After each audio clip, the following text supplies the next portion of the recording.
At their hideout, some criminals are finalizing a drug transaction. Inside the building, their entire operation is in full swing. Simultaneously, a squad of ex-Special Forces soldiers silently slips into the building. Their sniper provides cover, eliminating any threats in their path. Outside, one of the criminals hears a noise, but the others ignore it.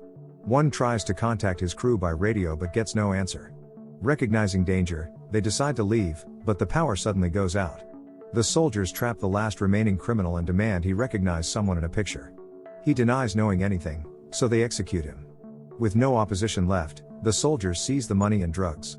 Their leader, Andy, then sets the place on fire. 9 days earlier, we are introduced to Andy, a former British SAS soldier who now lives a solitary life and works at a local hardware store. One day, his young, recently graduated manager calls him into a meeting to discuss an argument Andy had with a coworker. The manager, aware of Andy's military past, tries to act authoritative, but Andy silences him with a menacing stare. Later, Andy sees his therapist, Joanne. They discuss his struggles with blackouts and loneliness. Joanne encourages him to continue journaling and to reconnect with old friends. As she talks about friendship, Andy remembers a time when he was on tour in a desert country. His team was waiting for air support when they were ambushed by insurgents. During the firefight, a young militant ran towards them. Harper, a member of Andy's team, pleaded with the boy to stop, but ultimately had to kill him. Joanne asks Andy about his deceased army friends and if he thinks they're in heaven. Andy doesn't give a straight answer. He only remembers the vacant look in their eyes when they died. Elsewhere, Andy's daughter, Rachel, argues with her mother, Elaine. Rachel, now 18, wants to go out with her boyfriend, but Elaine forbids it. Rachel insists she's old enough to make her own choices and leaves in anger. Her boyfriend, Casey, whose father is a powerful drug lord, is waiting for her. He tells Rachel he has to leave town again for a few weeks for family business. Rachel is upset, but Casey promises he's saving money so they can run away together. They decide to get high, but first, Casey needs to pick something up from a friend, Harry. When they arrive, Rachel realizes it's cocaine and gets nervous. Casey assures her it's for his friend, Tyler, not for them. At Tyler's apartment, a party is in progress. Casey receives an urgent work call and has to leave immediately. He asks Tyler to watch Rachel. Rachel stays at the party and finds a room where some girls are using cocaine. They pressure her to try it, telling her it's enjoyable. Reluctant at first, she finally agrees. However, she has a terrible reaction, collapsing in a seizure. The other girls just watch in shock, doing nothing to help. Rachel dies. At her funeral, Andy stands with the other mourners. Afterward, Elaine tells him he can take anything he wants from Rachel's room before they pack up her things. In Rachel's room, Andy sits on her bed, filled with remorse. He clutches her jacket when her phone lights up with messages from Cash. The phone is locked, but more messages arrive, detailing a meeting at Harry's place, including the address. Now driven by vengeance, Andy grabs a nail gun and sets out. At Harry's place, Casey arrives and finds Tyler there. Harry and Tyler tell Casey about Rachel's death. Furious, Casey attacks Tyler, accusing him of not taking care of her. Tyler explains that he had briefly left the party. Casey, consumed by rage, leaves to find out where Rachel is buried. Outside, Andy walks by Casey without recognizing him. Andy reaches the house and kills the man at the door, an innocent bystander likely waiting for a ride. He forces his way inside and begins killing everyone. He interrupts one man during sex and kills him instantly. Another man hears the noise and grabs his gun, but it's useless. Andy brutally beats him and strangles him to death. What a fool. Andy pauses to catch his breath and takes a pistol. He finds Tyler and Harry and immediately shoots Tyler. He grabs Harry and demands to know who Cash is. Before Harry can speak, a man attacks Andy, putting a plastic bag over his head. Harry sees his chance, grabs a gun, and aims at Andy. But before he can shoot, Andy's former SAS teammates kill both men. Smudge, one of Andy's old army buddies, drives the injured Andy home. On the way, Andy says his life is crumbling, he couldn't even protect his own daughter. Smudge questions Andy's motives, suggesting he misses fighting and is channeling his anger. How did they even know where to find Andy? At home, injured and exhausted, Andy recovers. The next morning, he burns his bloody clothes when Elaine calls.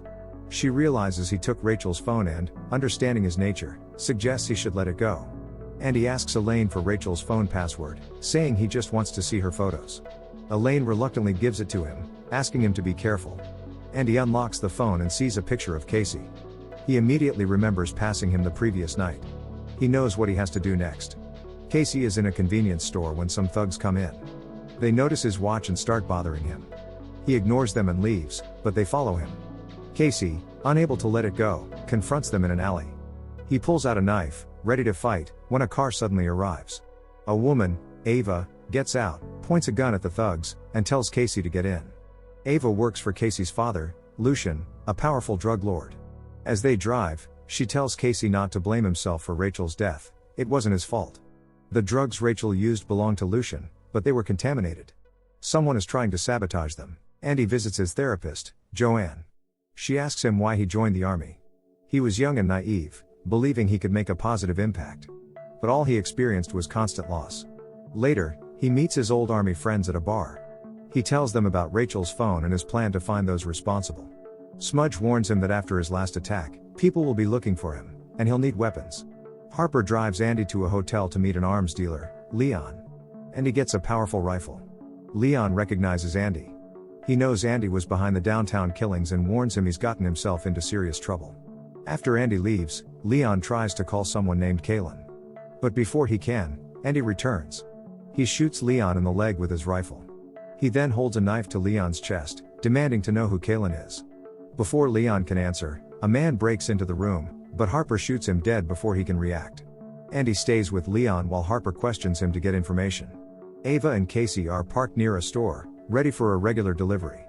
Casey feels uneasy, but Ava dismisses his worries and goes inside alone. As she enters, a masked man follows her. Suddenly, shots are fired. Casey runs in to help and pulls the wounded Ava outside, but they are both captured before they can get away. At the quarry, Ava is still alive. The men get her to talk, and she mentions Casey's name. Andy aims his gun to kill her, but Smudge stops him, enraged. Ava, barely alive, tells them Casey is hiding at a warehouse used by Lucian. She then dies. Smudge wonders if they've gone too far. He looks at Andy and realizes he's changed. Casey sits with Lucian, blaming him for Rachel's death. He believes his father's contaminated drugs killed her. Lucian dismisses his anger, saying Casey shouldn't have been involved with her. He reveals he had to kill Kalen because he'd become too greedy and was planning to betray him. Casey, still angry, tells his father that someone is hunting him, a man seeking revenge. That man is Andy. Andy and his team prepare and raid the warehouse, but it's empty. They think Ava lied to them to save Casey. The next morning, Andy is still grieving, unsure what to do next. His phone rings, it's Elaine. He picks up the call, but instead of a normal conversation, he hears her frantic voice pleading for help. Someone is breaking into her house. Before he can do anything, gunfire erupts in Andy's own room. He fights back, taking down one of the attackers before grabbing his rifle and rushing outside. His team spots more armed men closing in. They jump into their vehicle and speed away, but the enemy follows, shooting as they chase. Andy and his squad manage to disable one of the pursuing cars and create some distance, but they soon drive straight into an ambush. As the attackers approach their seemingly abandoned truck, Andy and his team, hidden in the tall grass, strike with deadly accuracy, wiping them out. Just as they begin moving again, another car comes speeding toward them. Too late, they realize it's yet another trap. With no way out, they take cover and fire back. They retreat into a nearby building, but their ammunition is running low. More enemies arrive, and the situation turns desperate. Even so, they refuse to give up and keep pushing forward. A group of assassins enters the building, hunting them down. Harper silently takes out one with a knife. One by one, they start eliminating the hitmen. Andy and Harper manage to capture one of them by luring him into a trap. Pressing a blade to his throat, Harper demands to know where Elaine is. The man insists he doesn't know, but he does know someone who does. Meanwhile, Lucian learns that all his men have been taken out. Realizing the danger is too great, he decides to flee town with Casey. As they get into their car, Andy steps out of the shadows. He slips into the vehicle, aiming his gun at Lucian. "Where is Elaine?" he demands. Lucian smirks. He says Elaine reminds him of his late wife, the woman who once tried to take Casey from him. Then, with a chilling calm, he confesses that he had Elaine chained up, beaten, and personally executed. And he doesn't like admitting what he's done. He lies to Lucian, blaming Rachel's death on Casey. Lucian disagrees. He insists Casey wasn't involved and then cruelly reveals that Andy's own actions led to Elaine's death. Andy immediately shoots Lucian in the head. Nearby, Casey, sitting in his car, hears the gunshot. He nervously grabs his own gun. Andy goes back to his group, claiming he's gotten revenge. Later, at dinner, Andy second-guesses himself about letting Casey live. He's worried about loose ends. His friends reassure him, saying Casey is harmless, just a frightened kid. Suddenly, gunshots ring out. Andy's friends are killed. Casey is there, holding a gun. Then, the truth hits Andy, he's been imagining his team. They died in combat. This whole revenge thing was his own delusion. Casey aims the gun at Andy.